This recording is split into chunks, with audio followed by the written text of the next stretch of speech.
એ સાંભળો છો? હા બોલ ને. આજે મમ્મીના ઘરે જઈ આવો, બહુ ટાઈમ થઈ ગયો. કોમલ અહીં આવ તો. હા આવી. થોડા દિવસ પછી જજે, હમણાં નહીં.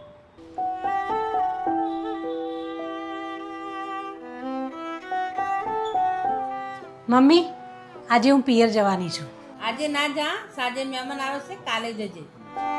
હેલો, મમ્મી ના પાડે છે કે આજે મહેમાન આવે છે, તું કાલે જજે. હા તો સાચી વાત છે કોમલ, કાલે જજે ને.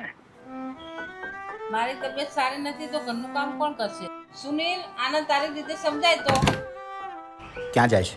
મમ્મીના ઘરે જઉં છું. ના પાડી ને તને.